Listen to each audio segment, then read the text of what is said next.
Hey there, it's James from Make It Happen Greenhouse, and I wanted to show you the latest project, which is turning a wine barrel into a rain barrel. So, show you right here. Let me show you more.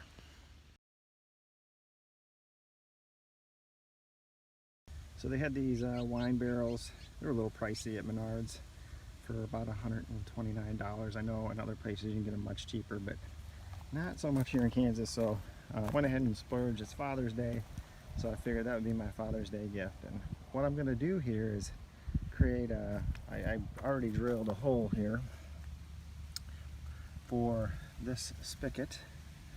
So basically a regular outdoor lawn spigot, and the hole I drilled was 3/4 of an inch, which is just right for this. And you know, with a pair of vice grips, I should be able to turn this into that wood and let the wood do its thing, which is what these barrels are known for. So they should just seal naturally. I should get a little wet, the wood will expand, and shouldn't need anything other than that to keep that sealed. Here's where you see they were drinking wine out of this before, and actually as soon as I started drilling into this wood, you could just smell the red wine aroma, you know, filling the air. And then when I drilled this top hole, this is a 2-inch top hole, there's actually a bunch of wine down in there. You can't really see it, but you sure can smell it. Now it's all covered in sawdust, too bad. But just used you know, the drill here with a 2-inch hole driller. And the thing I'm planning on doing here is, you know, capturing the rain from the gutters I installed into this hole. But the second thing I'm going to do is see if I can find a really small pump that will fit down through that 2-inch hole, and run a very small hose out from the hole and into the greenhouse to feed the other water barrel that I have in here. And because, you know, this one's lower than this one, I'm going to use a small little, you know, pump. And it doesn't have to be, you know, powerful and, you know, to shoot water out or anything, just enough to kind of drive some water out of this slowly into the other barrel will be just fine. So I'll keep you posted on progress. So I started scrubbing the top of this rain barrel, and I didn't realize it had an inscription in here, and it's pretty cool. You can see that, but it's a fire-breathing bear, it looks like. So pretty neat. I guess this is the info on the wine that was in here. Definitely a red wine, you can smell it. I'm going to clean all this out of this barrel. It's quite a mess on the outside here. Some numbers. I have no idea what any of this means. I'm not a wine drinker, not a wine connoisseur. I have friends that are, though. I bet you they could tell me. So, interesting. Well, we'll keep working on this. We basically just want to get this cleaned up before we do our final insulation. I want to get this all dumped out too, get all this junk out. So, I have a lot of crap coming in here. If I'd have thought about this better, I probably would have tilted this before I cleaned it this way. But anyway, live and learn. So, check it out for now. Okay, I'm back. Scrubbed the top of this, and to my delight, you can see it, there's a fire-breathing bear on the top. Some info about the wine that was in here, and now we're using the pocket hose and it's gonna slosh all this out, all this wine, a little bit of debris that went in there, out, and have it come out this hole I drilled down here, where eventually we'll put the spigot in.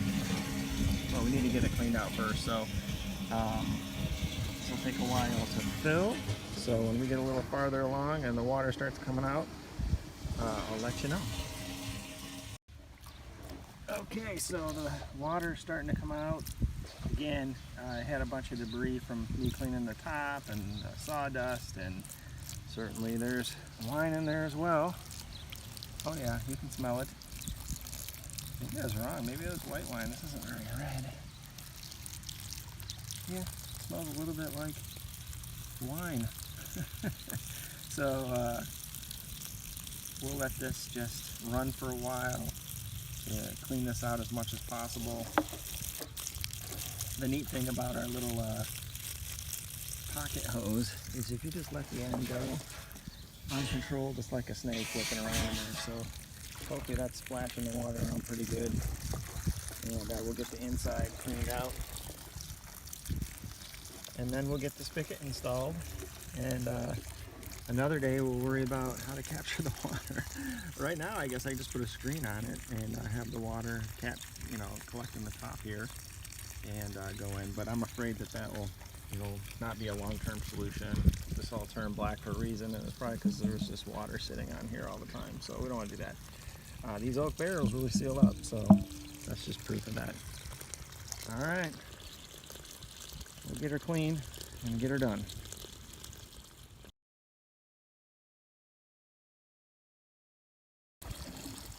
Okay, so I've filled this up a couple times, emptied it a couple times, running some water through it one last time, make sure it's nice and clean. I got nice clean water. It doesn't have that heavy wine smell anymore, but I don't think we're ever going to get rid of that. This wood is soaked in it. But the plan is to take this spigot and just go ahead and screw it in. So let me go ahead and do that. I'll need 2 hands for that, I think. So let me put the wrench down and see if we can do it right here, right now. Oh, look at that. I mean, it's almost like it's meant to be. Look at that. It's just going by itself. That's pretty cool. Let's see if the spigot actually works. Oh, look at that. Look, I already got water coming out. And this is... So yeah, let me. I'm gonna tighten this up. Again, I need 2 hands for that, but looks like this is working. All right, spigot's in. It was quite hard to turn and get it in there, but it looks like we're in business. Pressure's going up a little as the inside fills, but look at that. We got a rain barrel. So yeah, and I was thinking about it earlier. I don't actually need to drop a pump in here. I can just get an external pump. That's no big deal. I don't know why I was thinking I had to drop it in here. I'm so used to submersible pumps and stuff, I guess. But yeah, so we'll fill this up a little bit more, but then we'll stop. I mean, that's not the point when I get some rainwater. So we're actually supposed to get some rain. So I think what I'll do is just get a screen put on here temporarily so no debris or anything falls in. And we'll have water. So, see ya. So I was cleaning out this wine barrel. We're going to use it for a rain barrel. And all this water's going everywhere, and I look down and almost step on this little guy.